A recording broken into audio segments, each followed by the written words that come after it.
Amém então, né? Amém? Vocês estão bem? Estão bem? Graças a Deus? Que bom, graças a Deus. Graças a Deus. O ano não foi fácil, né, gente? Já está quase acabando, mas não foi um ano fácil, né? Vamos combinar, né? Não foi um ano lá muito tranquilo. Porém, todavia, entretanto, são nos momentos mais difíceis que Deus mais age na vida do seu povo, na vida daqueles que se mantêm firmes nele. Sabiam disso? Se a gente pegar a palavra de Deus, a gente vai observar que nos momentos mais difíceis foram os grandes momentos dos homens e mulheres de Deus. Foram nesses momentos em que Deus mais agiu na vida do seu povo. E aqueles que estavam firmes com Deus, aqueles que permaneceram firmes com Deus, puderam então gritar vitória no final da história. Você quer ser uma dessa? Quer mesmo? Eu não escutei. Amém? Eu também quero.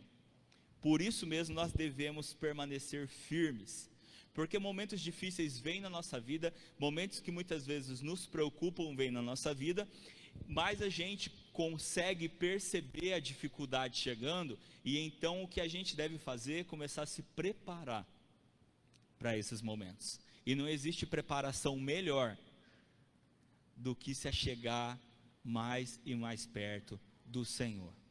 Amém? Amém. Deixa eu falar sobre um momento delicado na vida de toda pessoa, e é um momento que sempre gera uma ansiedade. Quer ver? Quem aqui é casado? Aí todo mundo que é casado, qual que é o ditado quando alguém vai casar? Qual que é aquele ditado popular que o povo fala muito? Quem casa quer casa.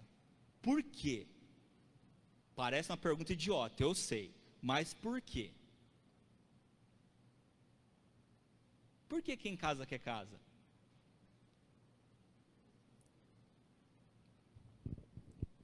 O que a casa gera?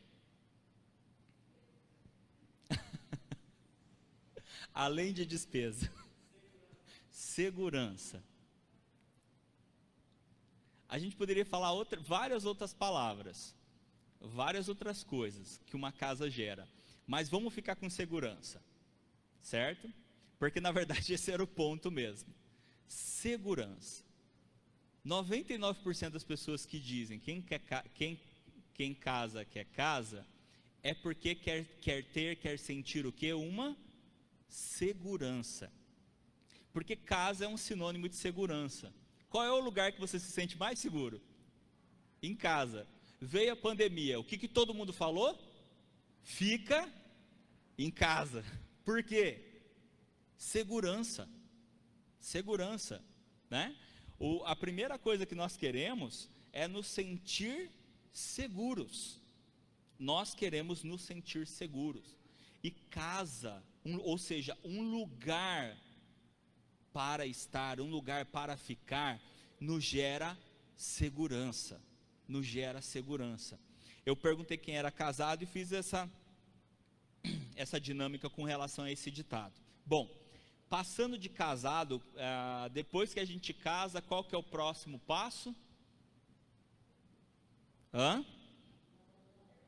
Filhos, certo? E consequentemente, eu vou até ser meio um pouco redundante agora, quando a gente planeja ter filhos, qual é a nossa maior preocupação? Segurança. Não é?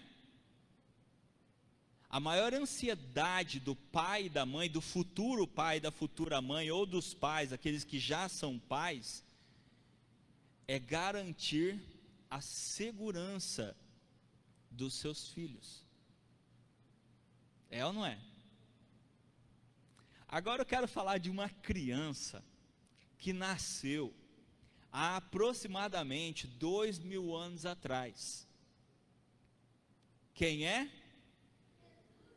Jesus.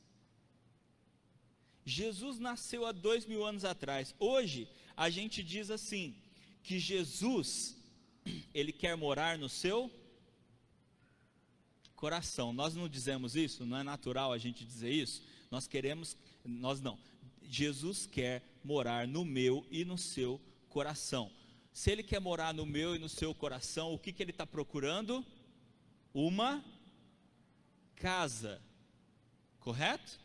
Jesus está procurando uma casa, mas eu te faço uma pergunta, desde quando Ele está procurando uma casa? Abra em Lucas capítulo 2, versículo 7, eu vou te falar desde quando Ele está procurando uma casa. Lucas, Evangelho de Lucas, capítulo 2, versículo 7.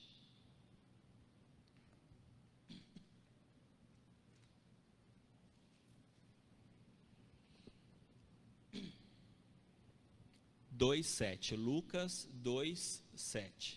Quem achou, diga amém. Quem não achou, disfarça, continua procurando. Isso daí, e vamos lá.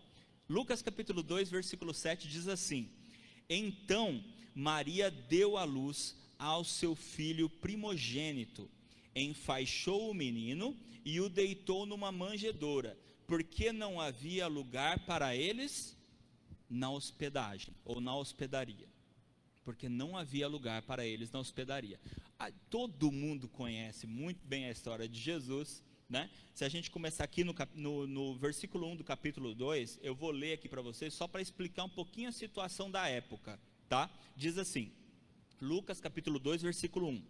Naqueles dias foi publicado um decreto de César Augusto, convocando toda a população do império para recensear-se.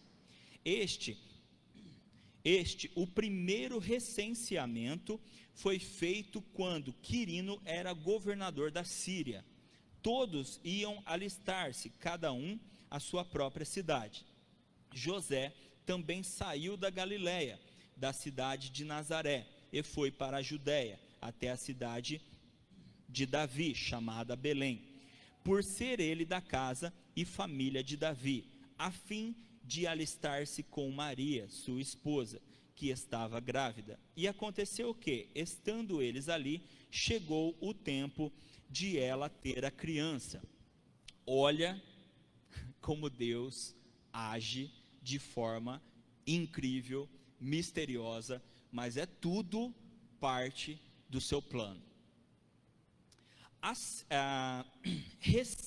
Recenseamento é tipo um IBGE, certo? Eles precisam fazer o censo do povo. Por quê?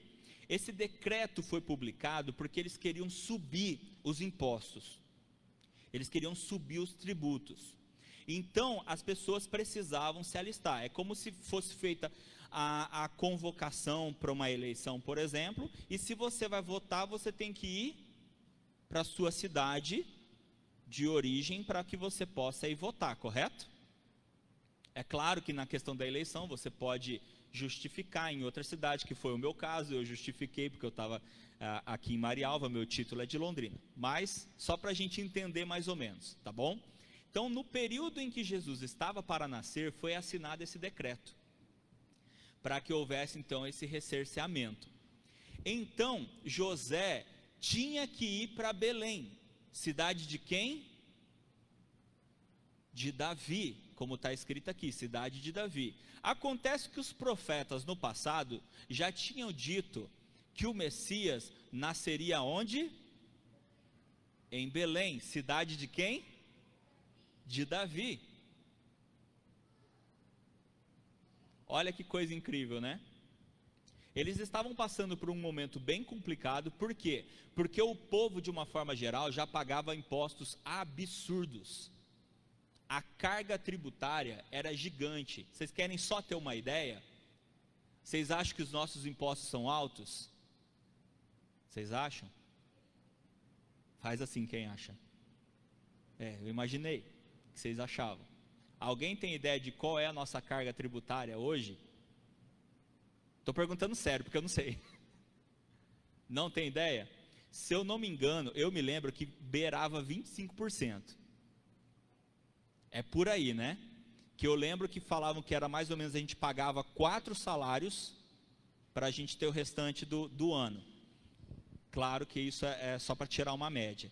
Então é mais ou menos isso, tá? 25%. Bom, só para vocês terem uma ideia, a carga tributária nesse período aqui foi para 51,60%. 35%? Então a nossa carga tributária hoje é 35%, muito alta. Nesse período aqui, a carga tributária era de quase 52%. Alta ou não? Então imaginem a crise, eu estou explicando isso para vocês entenderem como eles estavam vivendo naquele período. Era uma crise tremenda. Imagina, mais da metade da tua renda você perdia. Mais da metade da tua renda você perdia. Então a carga tributária ela era muito grande. A crise que eles viviam naquele período era muito grande. E ainda foi feito esse a palavra fugiu. Deixa eu ler aqui. Recenseamento, isso. Justamente para subir ainda mais. E aí cada um tinha que ir para a sua cidade de origem para poder se alistar, ou seja, para poder declarar, é como se fosse a declaração de impostos, para poder se declarar. E José teve que ir para Belém. Por conta disso, se cumpriu a profecia de que Cristo, o Messias, nasceria na cidade de Belém, cidade de Davi, correto? Agora, qual que é o outro detalhe? Por que você falou isso, pastor? O que isso tem a ver? Por que eles não estavam encontrando lugar para se hospedar? Porque Belém estava cheia. Porque assim como José, muitos outros também tinham ido para Belém para poder também se alistar no recenseamento. Muitos tinham ido. Então as hospedarias estavam cheias, estavam lotadas. E por isso eles não conseguiam achar um lugar para ficar. Mas o grande detalhe é que, assim como eles procuravam um lugar para que Cristo pudesse nascer, Cristo, desde então, continua procurando lugar para que ele possa nascer. Para que Cristo possa nascer e habitar dentro da sua e da minha vida, dentro do seu e do meu coração. Gente, quando eu falo para vocês que nada está na Bíblia por acaso, que toda vez que a gente acha que é só literal e explicado no texto, não é. Deus sempre tem algo muito mais incrível que a gente só consegue observar se de fato nós estudarmos e o Espírito Santo nos trazer, nos revelar a palavra. Porque até essa questão deles estarem procurando lugar para que Jesus pudesse nascer, é símbolo da procura de Cristo por um lar, por uma casa, que se chama coração, e que Ele está procurando, e Ele procurou na minha vida, Ele procura na sua vida, e Ele está procurando em tantas outras vidas, e Ele está buscando, de hospedaria em hospedaria, nós somos as hospedarias. A questão é, quando Cristo chega em você, quando Ele chega em mim, Ele encontra um lugar para ficar? Aqui eu tenho certeza que todo mundo sim, amém? Amém, mas com certeza você conhece alguém que não. Porque da mesma forma que José e Maria procuravam por hospedarias, e em muitos lugares diziam para eles: a gente não tem lugar, não dá para vocês ficarem aqui, a gente está muito cheio. A gente está muito ocupado. Quantas vezes Jesus bate as portas? Olha, eu estou procurando um lugar para ficar. E eu quero morar dentro de você. Quantas vezes Jesus escuta: eu estou muito ocupado. Eu estou muito ocupado. Está cheio, não tem espaço para você ficar. Eu até gostaria de te hospedar, mas não tenho tempo, eu não tenho espaço para você ficar. Quantas pessoas hospedarias existem aí para fora, sem lugar para Jesus ficar, muito ocupados para poder hospedar Ele? Jesus, abre aí comigo, Mateus capítulo 25, versículo 11. Jesus conta uma parábola. Mateus capítulo 25, versículo 11. Eu não vou ler a parábola inteira, até porque eu tenho certeza que vocês conhecem essa parábola. Eu já inclusive usei já essa parábola, mas eu quero usar um versículo para que eu possa usar essa parábola. Mateus capítulo 25, versículo 11 diz assim: mais tarde chegaram as virgens imprudentes, dizendo: Senhor, Senhor, abra a porta para nós. Vocês conhecem muito bem essa parábola, correto? Nós sabemos que é a parábola das 10 virgens, e que Cristo, contando essa parábola, ele disse que havia 10 virgens, e que 5 eram prudentes e 5 eram imprudentes, que 5 estavam se preparando para a chegada do noivo, enquanto 5 estavam, vamos usar o nosso contexto da mensagem de hoje, as outras 5 estavam muito ocupadas com outras coisas.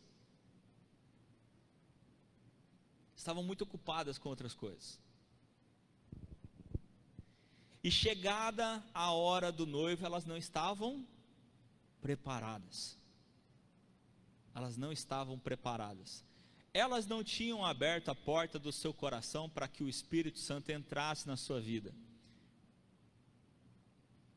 Porque quando diz que elas precisavam de azeite, elas precisavam estar com óleo, com o azeite.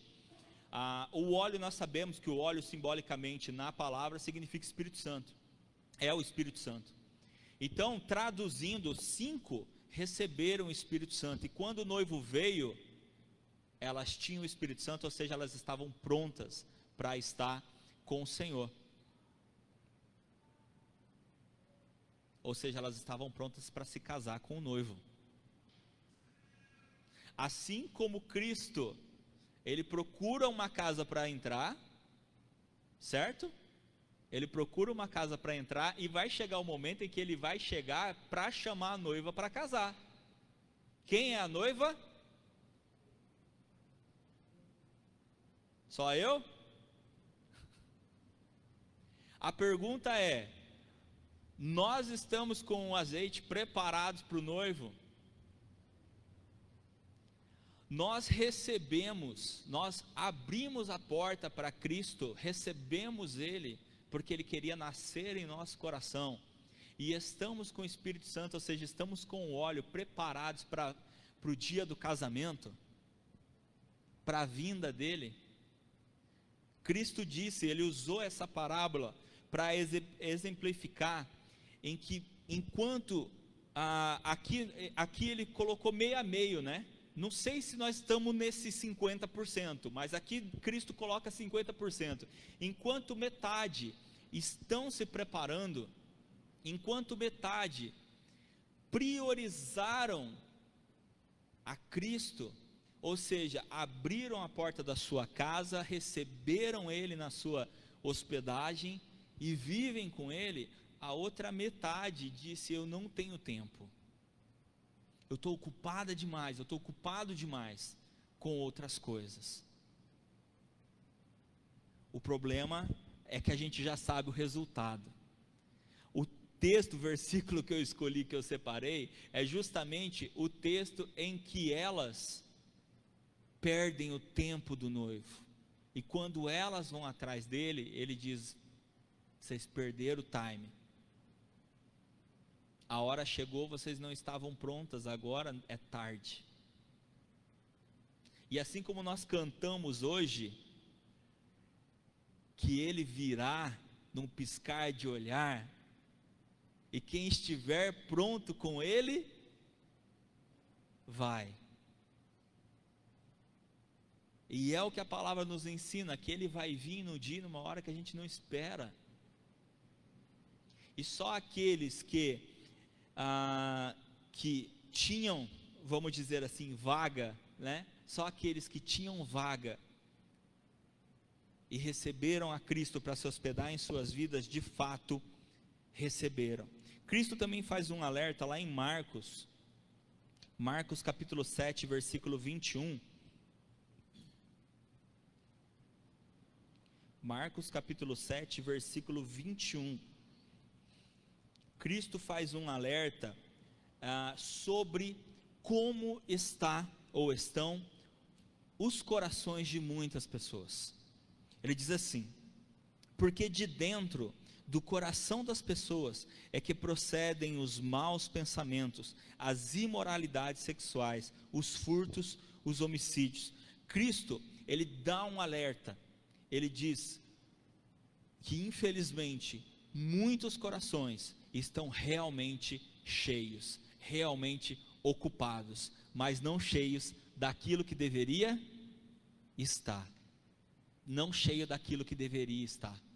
Eu compartilhei essa semana uma frase, se não me engano eu compartilhei no grupo da igreja, que diz assim: existe um vazio dentro do nosso coração do tamanho de Deus. E nós precisamos, e se o nosso coração, se a gente não sente que o coração está vazio, deveria, a não ser que ele esteja cheio de Deus, amém, glória e aleluia, deixa assim, e continua enchendo.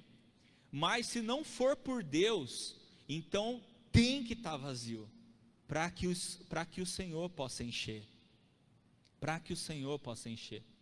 Eu me lembro que, não só uma vez, mas eu me lembro muito bem de uma conversa, mas várias vezes já me procuraram dessa forma, dizendo assim: pastor, eu já cansei, eu oro, eu faço isso, eu faço aquilo, pedindo para Deus me encher mais, mas eu não sinto Ele me enchendo mais. Eu falei: então, minha filha, é que a oração está errada. A oração está errada e pior, a prática está errada. Ela: como assim? Eu falei assim: não se ora para Deus encher mais. Sabiam disso? A gente não ora para Deus encher mais.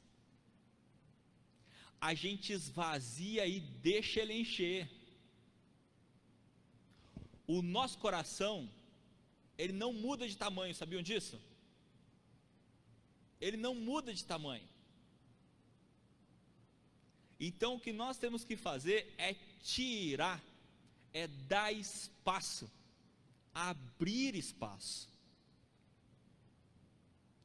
Quando nós tiramos aquilo que desagrada a Deus, como o próprio versículo que nós acabamos de ler, como Cristo alertou que muitos corações estão cheios, mas cheios de pecado.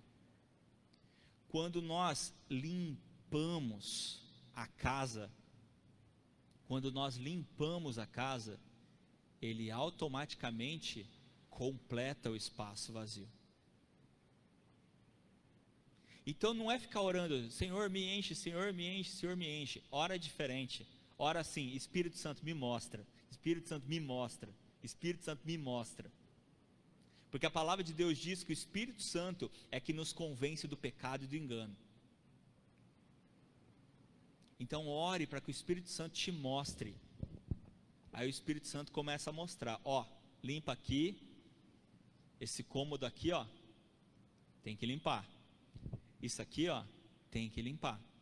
Ah, mas eu só faço isso aqui, é só de vez em quando, é só um pouquinho. Bom, quer continuar fazendo? Isso é o detalhe incrível de Deus, tá? Ele deixa você escolher. Quer continuar? Continua. Só que era um espaço que eu podia ocupar e deixo de ocupar porque você não quer abrir mão. Quem está perdendo é você. Porque se você abrisse mão disso, eu completava esse espaço. E você tinha mais. Uau!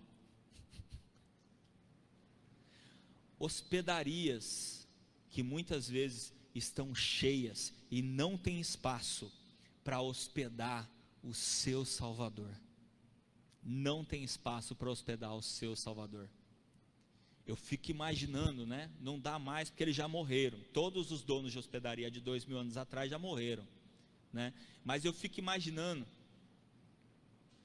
não sei, posso estar enganado, mas passa isso pela minha cabeça, tá?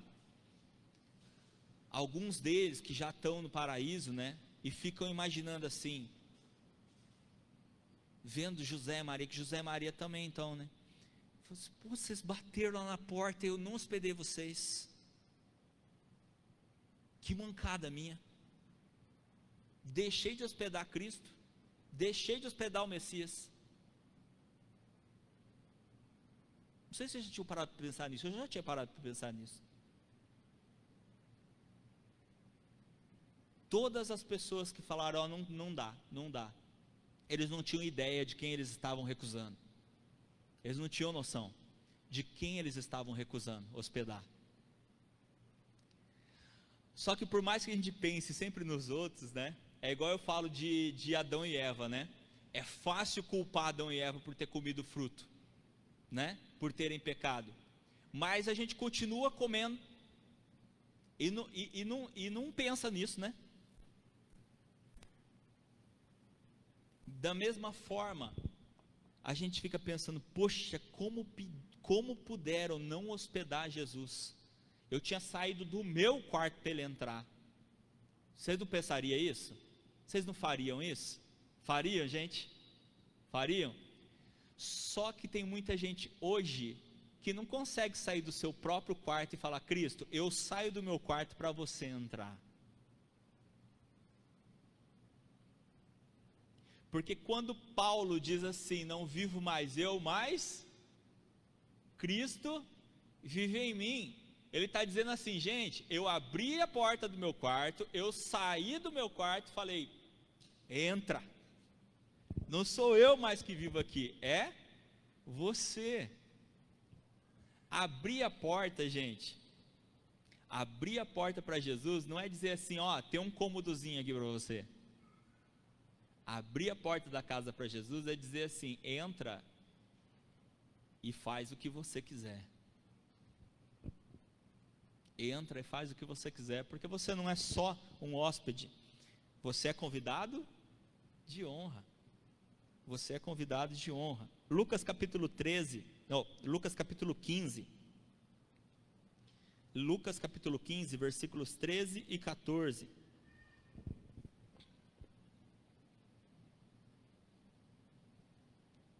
Uma outra parábola também muito conhecida, mas também não vou ler a parábola, quero só 2 versículos.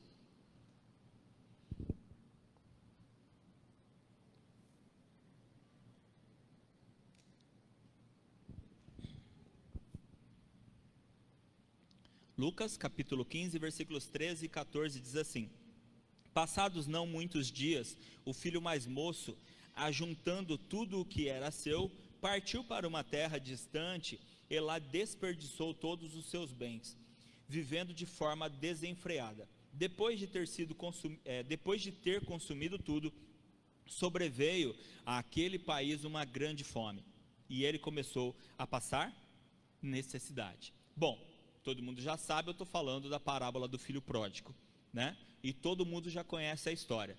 O filho mais novo pede a herança antecipada, ele recebe a herança antecipada, ele vai fazer o quê? Vai curtir a vida, certo? Vou curtir a vida. E aí, a gente vê, se a gente pegar todo o contexto da parábola, a gente vê que a palavra diz que ele se iludiu com as alegrias do mundo. Que ele se iludiu com as alegrias do mundo. E muitas vezes, corações ocupados, corações que não têm espaço para Jesus, não têm espaço porque estão tão ocupados, estão tão focados com as alegrias momentâneas do mundo, que não conseguem perceber que, como o filho pródigo, estavam apenas desperdiçando as suas vidas. Não conseguem perceber que estão apenas desperdiçando as suas vidas, porque estão distraídas com as coisas do mundo. E Cristo, nessa parábola, ele também nos ensina isso. Apocalipse 3, 20, Apocalipse 3, capítulo 3, versículo 20, um versículo super conhecido, que diz assim, ó: eis que estou à porta e bato. Se alguém abrir a porta, eu vou entrar. Bom, vamos lá, gente. A gente precisa entender o contexto para entender o versículo. Esse versículo, ele é muito utilizado para evangelismo, porque as pessoas dizem assim: olha, sabe quando você vai conversar com uma pessoa que não tem Cristo ainda?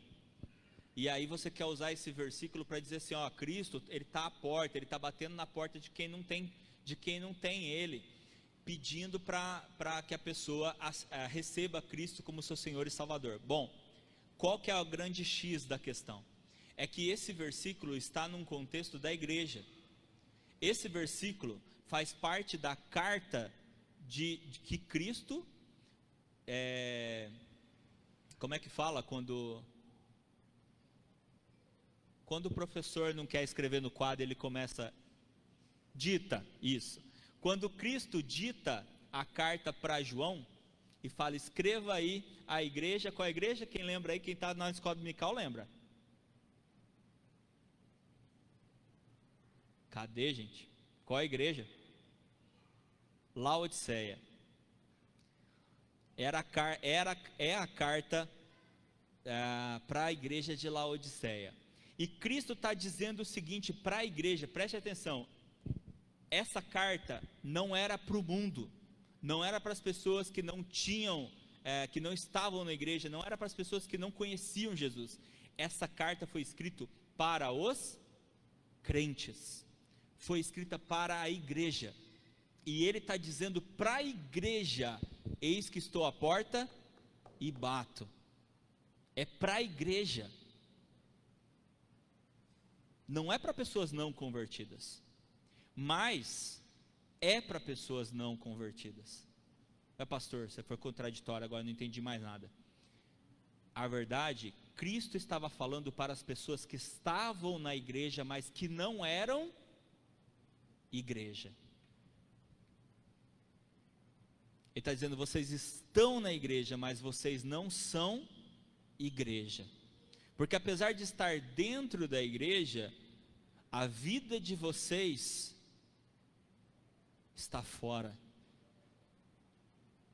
Vocês, na mesma carta, um pouco antes desse versículo, vai dizer, quando Cristo diz assim: vocês são mornos, vocês não são nem frio e nem quente, vocês são mornos. E por não serem nem frios e nem quente, por serem mornos, eu estou a ponto de vomitá-los. Porque a gente que sabe de Jesus, conhece Jesus, mas não abriu a porta para Jesus. Por isso ele está à porta e bate. Porque sabem que é ele, sabe que ele quer entrar na casa, ou seja, entrar nas suas vidas, mas ele não tem lugar na hospedaria. Ou seja, ele não tem lugar nas suas vidas. Já existia um lugar aonde Jesus nasceu, aonde eles conseguiram se hospedar, só que não era uma hospedaria, era uma estrebaria. Ele não conseguiu nenhum lugar em nenhuma hospedaria, só que caminhando, aí chegou de noite, já estavam cansados, de repente eles acharam uma estrebaria, que só para a gente poder entender um pouquinho melhor, é um curral, né? Hoje não usa mais o termo estrebaria, né? É um curral. um lugar de guardar animais. Só que ela provavelmente deveria estar fechada, deveria estar abandonada. Mas era um lugar para eles poderem ficar. E aí eu imagino José e Maria super, hiper, mega cansados. Olharam para aquela estrebaria. Sabe o que eles pensaram? Hotel 5 estrelas. A gente está tão cansado que se não tem tu, vai tu mesmo. Tá ótimo esse lugar aqui. Olha que coisa incrível. É um lugar que você espera ganhar seu filho? Hoje a gente ganha no hospital, né? Mas naquela época não tinha hospital. Toda criança nascia em casa mesmo. Agora, você não espera ganhar o seu filho dentro de um curral, dentro de uma estrebaria, correto? Mas foi o lugar que se abriu para eles. Foi o lugar que recebeu eles. E se a estrebaria tivesse vida, eu imaginava ela assim: rapaz, eu não sou um hotel, eu não sou um quarto 5 estrelas, mas eu hospedei o Messias. O Messias nasceu aqui. E novamente a gente vai ver que a palavra de Deus nos ensina muito mais do que parece. É que enquanto hospedarias que são bonitas, chiques, têm valor, muitas vezes recusam Jesus. Estão fazendo uma analogia aí? Pessoas muitas vezes dizem: minha vida está boa, está confortável, eu não preciso de Jesus, eu tenho tudo que eu preciso. Por outro lado, se existem as pessoas hospedaria, existem as pessoas estrebaria, que muitas vezes já fizeram muitas coisas na vida e hoje se encontram abandonadas, que provavelmente aquela estrebaria estava abandonada, estava vazia. Muitas pessoas também se sentem abandonadas, assim como aquela estrebaria, se sentem sujas porque foram usadas e largadas, se sentem indignas, mas pelo fato de abrirem as suas portas, ou seja, de abrirem as suas vidas para que Cristo entre, se torna o lugar de maior valor, porque o valor é o que está dentro. E dentro daquela estrebaria tinha ninguém mais, ninguém menos do que quem? O Salvador, Cristo, o Messias.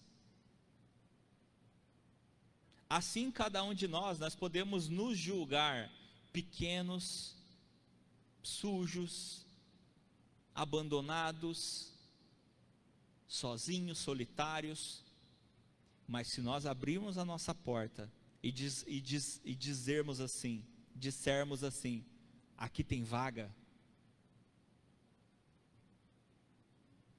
aqui nasce o Salvador, aqui nasce o Messias. E aquele lugar que antes era um lugar rejeitado, se torna um lugar valioso. Todos nós nos tornamos valiosos no momento em que o tesouro entrou na nossa vida. Enquanto que aquelas hospedarias, ou as pessoas que podem ter tudo, entre aspas, nas suas vidas, mas não tem Cristo, não tem nada, não tem valor, porque todas aquelas coisas passam. Como eu disse para vocês, né?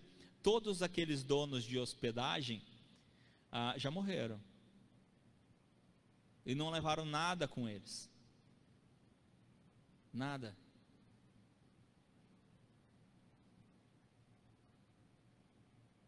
Assim, todos aqueles que infelizmente dizem para Cristo: aqui não tem vaga, deixam de ter o maior tesouro na sua vida, deixam de hospedar o seu maior tesouro.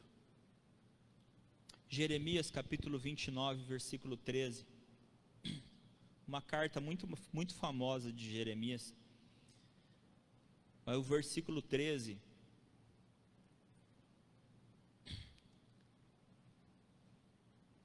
A palavra do Senhor, ela nos dá uma dica. Ela nos dá uma dica do que é nós, de fato, abrirmos vaga para o Senhor. De fato, estarmos abertos para o Senhor. Jeremias capítulo 29, versículo 13 diz assim: vocês me buscarão e me acharão, quando me buscarem de todo o coração. Serei achado por vocês, diz o Senhor, e farei com que mude a sorte de vocês. Eu os congregarei de todas as nações e de todos os lugares para onde os dispersei, diz o Senhor, e trarei vocês de volta ao lugar de onde os mandei para o exílio.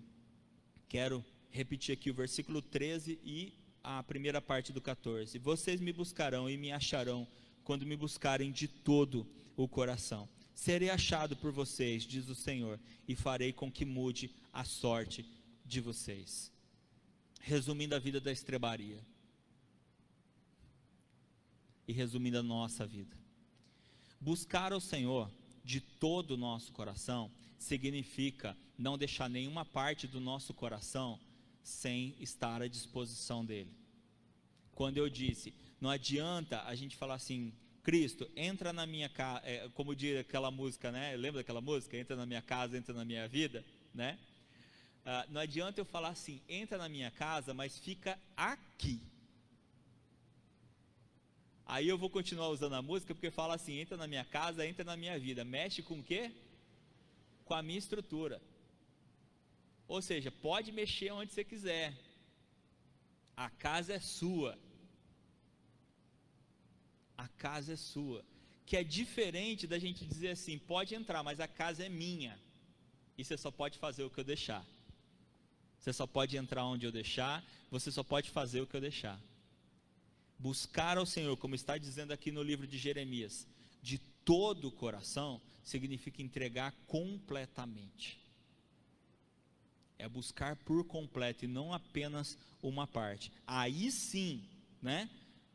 Vocês me buscarão e me acharão quando me buscardes de todo o coração. Aí, o versículo 14: serei achado por vocês, diz o Senhor, e farei com que mude a sorte de vocês.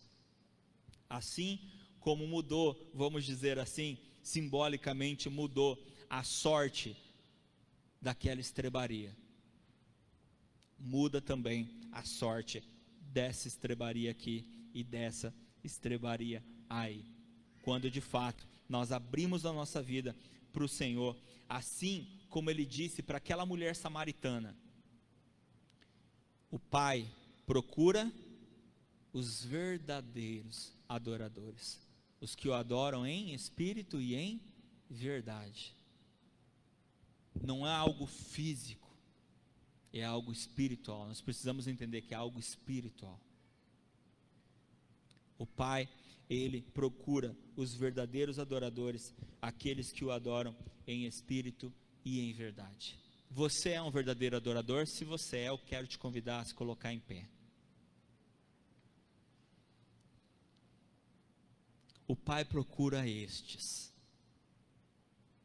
os verdadeiros adoradores, aqueles que o adoram em espírito e em verdade. A pergunta que eu quero fazer para vocês, para que vocês orem nesse momento é: como está a casa? Como está a casa? Está cheia? Ou tem vaga? Lembra o que eu disse? Quando ele fala, eis que estou à porta e bato, ele está perguntando para a igreja. Ele está perguntando para os crentes. Eis que estou à porta e bato. Se você abrir, eu entro.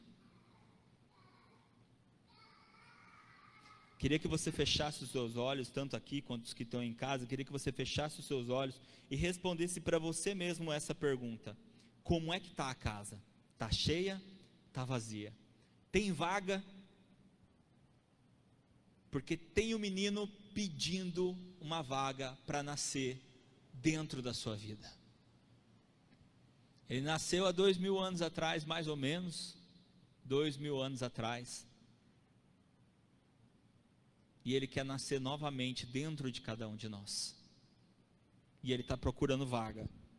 Ele está procurando vaga. Senhor Deus,